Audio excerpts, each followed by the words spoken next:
अस्सलाम वालेकुम रहमतुल्लाह। आज के इस दौर में, इस दौर जदीद में कुरान को पढ़ा तो जा रहा है, लेकिन कुरान कहीं हमें नज़र नहीं आ रहा। किसी भी इंसान के अंदर हमें कुरान नज़र नहीं आ रहा। आप ज़रा देखें कि तकरीबन हर मस्जिद के अंदर रोज़ाना कुरान की क्लास होती है, तर्जमे की क्लास होती है। मैं ज़ाती तौर पर यह समझता हूँ कि जो इंसान कुरान को तर्जमे के साथ पढ़ता है, समझता है, तफसीर उसकी पढ़ता है, समझता है, तो उस इंसान में और एक आम इंसान में ज़मीन आसमान का फ़र्क होना चाहिए। अगर आपने कोई बात की है और उस शख्स ने बात की है, उन दोनों की बात में कुछ ना कुछ डिफरेंस होना चाहिए। उसकी बात में, जिसने कुरान को तर्जमे के साथ पढ़ा है, उसकी उसकी बात में सबसे पहले अल्लाह ताला होगा। उससे पता चलेगा आपको कि यार इस बंदे का अल्लाह पे इतना ज़्यादा बिलीव है, इसका मतलब कि वाकई कुरान इसके अंदर गया है। लेकिन आज के इस दौर जदीद में क्या हो रहा है कि कुरान पढ़ा तो जा रहा है, लेकिन कुरान अंदर नहीं उतर रहा। कुरान कुरान जो था ना, सिर्फ़ और सिर्फ हम लोगों ने यही समझ लिया कि एक हरफ के बदले 10 नेकियां मिलती हैं, तो क़यामत तक सिर्फ कुरान को 1000 दफ़ा ख़त्म कर लें तो अल्लाह ताला ने हमारे खाते में नेकियां डाल देनी है, तो हम बख्शे जाएंगे। देखें, कुरान बेशक सवाब तो है, एक हरफ के बदले आपको 10 नेकियां तो मिलेंगी, बेशक मिलेंगी, लेकिन आपके इनबॉक्स में अगर एक मैसेज आए और आप उसको बगैर देखे डिलीट कर दें, तो ज़रा सोचें कि आप क्या सारी ज़िंदगी अपने आप को तसल्ली दे पाएंगे। आप ये नहीं सोचेंगे कि पता नहीं कितना इंपॉर्टेंट मैसेज था और मैंने तो खोला भी नहीं है। और सबसे बढ़कर अगर आपको कोई और आकर आपको बताए कि यार वो आपने मैसेज देखा है, और आपको फिर पता चले कि उस मैसेज की इम्पोर्टेंस क्या थी।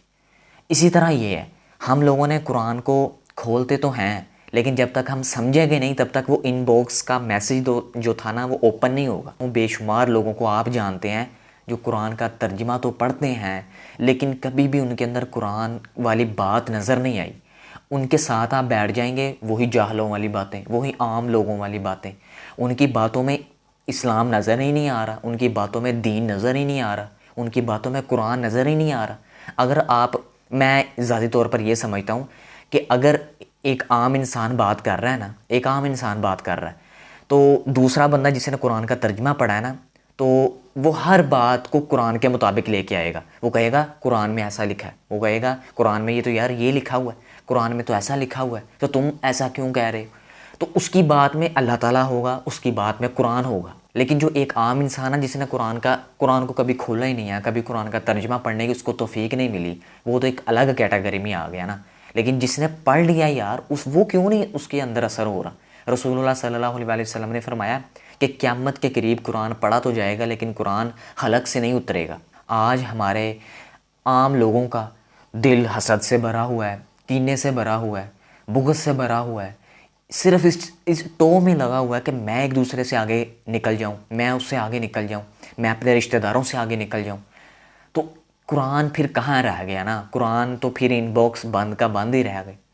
तो 100 में से, बल्कि मैं 100 तो थोड़े हैं, लाखों में से सिर्फ और सिर्फ चंद गिने हुए लोग होंगे जो आपको मिलेंगे और उनके अंदर हकीकी मायनों में कुरान नज़र आएगा। और ऐसे लोग ही अल्लाह की रहमत के हकीकी मुस्तहिक हैं, कि जो लोग कुरान को पढ़ते तो हैं लेकिन समझते भी हैं। आप ज़रा सोचें कि सहाबा इकराम जब कुरान पढ़ते थे तो साथ साथ रोते थे।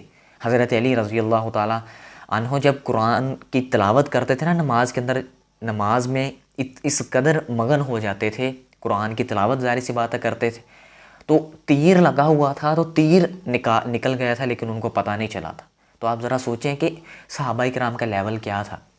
जो आज के दौर में भी अरब के अंदर अगर आप चले जाएँ ना, जो अरबी को समझते हैं तो वो कुरान को पढ़ते हैं तो वो रोते हैं, इतना रोते हैं कि उनकी आंखों से आंसू दाढ़ी तक चले जाते हैं। क्यों? कुरान को जिन्होंने पढ़ा, पढ़ने के साथ साथ जिन्होंने समझा, वो रोते हैं। ये नहीं कि बस इमाम ने तर्जुमा पढ़ा दिया, पढ़ाने के बाद अल्लाह जाने तो उसका काम जाने। नहीं, कुरान को पढ़ें, कुरान को समझें और उसके ऊपर अमल करने की भी कोशिश करें। ज़िंदगी के हर मामले में कुरान नज़र आना चाहिए अगर आप पढ़ते हैं तो।